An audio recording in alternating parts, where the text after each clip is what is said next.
Good morning. My name is Thomas Kostenko. This is MGMT311 Organizational Behavior, and today I'll be talking about my business proposal on how the United States Air Force promotes members too early, which essentially demotivates employees and increases risk and stressfulness of air traffic control.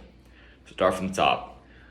The United States Air Force, or the United States military specifically, has many benefits to offer. Some of those benefits include tuition assistance, health care, paid school, like tuition assistance, life insurance, lifestyle, and retirement.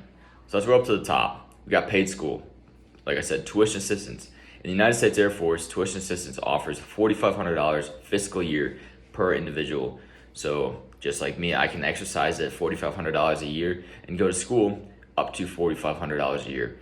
This motivates employees because many individuals that join the United States military or Air Force don't opt in to go to college right out of high school. So the Air Force offers paid school. So not only is the Air Force reeling these individuals in and motivating them by giving them the benefits of school, they're also getting paid during this time. Training. This topic is very broad. We talk about training the military. There's a ton of different jobs, right? But this motivates employees because these individuals are rolling out of high school or out of college, maybe without a degree, no certifications. The military offers a tremendous amount of certifications and training. For example, air traffic control, sensor operator, a pilot, right? All these come free and paid. The only catch is these individuals are paying the Air Force back in time. Next, we'll talk about healthcare. If you're an airman or a soldier who's very family oriented, you want your family to be insured. This motivates employees because if they're going to join the military, they're going to be risking their lives depending on the job. And it's important that their family members are taken care of in terms of healthcare and life insurance. Life insurance is another great benefit. The SGLI offers $450,000 to family members of the deceased, those who died in combat, and there's special medals and decorations that go along with that as well. Next, we'll talk about retirement. Retirement is one of the best benefits of the United States Air Force. This motivates employees because they want to continue their career 20 years. 20 years is the minimum amount of time the airman must complete in order to receive a retirement. A retirement includes a pension, and that is decided on your rank and grade, time in service, and then a multiplier effect. So all these factors significantly motivate employee because if you didn't have any of these, how would employees be motivated? As one of the most secure jobs an individual can get, the potential for greatness is unlimited, but not each airman or soldier is created equally. This brings up the fact that some individuals in the United States Air Force just aren't as motivated as others, right? So now we roll into the grading scale in the United States Air Force, right? We talk about motivation, how each individual is motivated, right? But now let's evaluate each individual. So the United States Air Force exercises a very unique type of grading scale. It's called the Enlisted Performance Report, or EPR. An EPR is essentially a grade that each airman will get 1 through 5. And depending on how you do professional and personally, you will be graded on this scale. Now, you also have EPR and you also have a test. And the test is a paper test. And it's deciphered on your career field in the Air Force and abroad. And if you do good on the test, you get a certain score. And a certain score will you allow to promote. But on your EPR, if you 1 through 5, if you get above a 3, then you also get bonus points on a test. So if say you score 60 on a test, you get a 4 in EPR, you get 20 extra points, you get 80 on a test. You add your EPR score plus your test score, it gives you a total combined score. So one of the biggest issues though is the fact that a lot of these airmen are receiving super high test scores because they're very intelligent academically, but they're not professionally or personally motivated and lack essential skills to lead. And so the EPR score is a 1 or 2, which is on the low end of the spectrum. So they're getting these high test scores and these low EPR scores, and they're still promoting. And not only does this affect the Air Force as a whole, it affects specific career fields like air traffic control, as we'll mention in the next portion of the video. So the Department of Defense receives $8 million for education, professional development, and childcare. Specifically, $2 billion each year for promotions, which is an incredible amount. Now we divide that by 4, assuming that there's 4 major branches, and the Air Force receives probably nearly $400 to $600 million per fiscal year for promotions. Now, if we talk about if we were to propose a new type of strategy in which the individuals who are not motivated won't be promoted. Now, my proposition includes if an airman receives below a 3, which is average, on the EPR, then they receive negative points towards their test score. So say this individual is super smart, right? And he works at this job and he knows everything about the job, everything. You can ask him any question, he knows everything. And he scores incredibly well on the test, almost perfect, right? But at work, he's a terrible leader, unmotivated. He only works when he has to, doesn't lead, doesn't do anything extracurricular, right?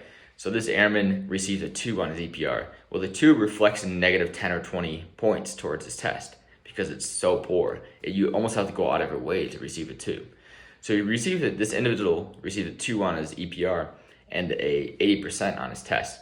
So you subtract 80, or you subtract negative 20 from 80, he actually received a 20 on his test, and maybe the passing score is a 70, right?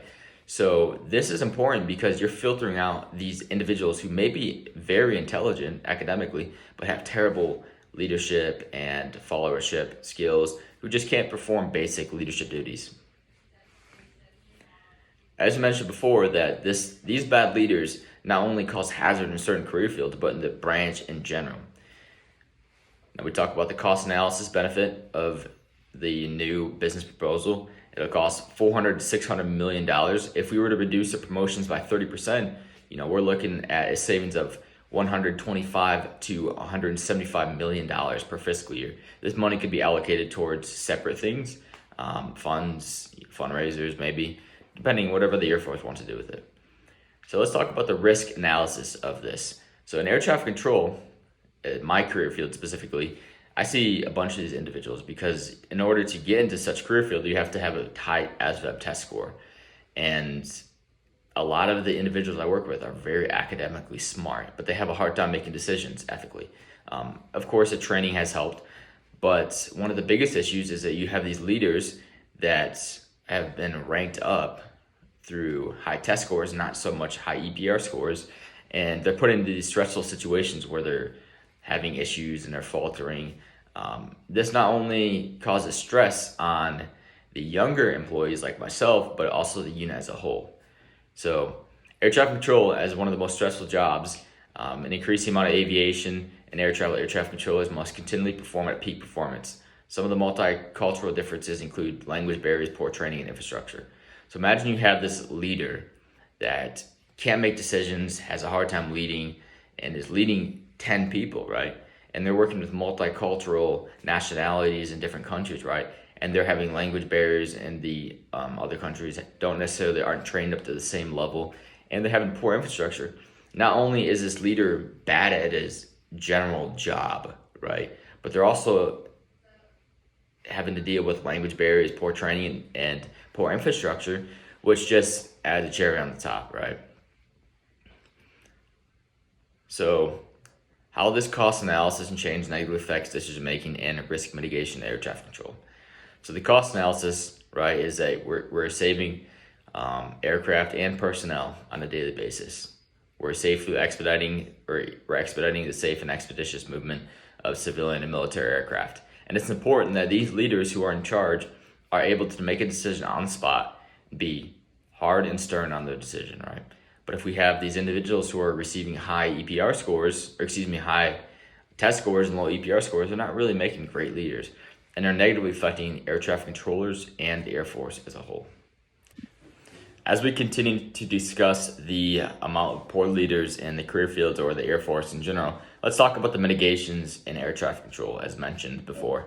So one of the most unique mitigations is the fact that everything is recorded. We have a digital audio legal recorder, which records everything from the cell phone calls to my voice over the frequency to the little mouse moving on the screen. This not only allows each individual to be held responsible, but the unit as a whole, as there is no absolute division of responsibility regarding position operations. The tasks to be completed remain the same whether 1, 2, or 3 people working in positions within a facility or sector. The team as a whole is responsible. As mentioned, the team.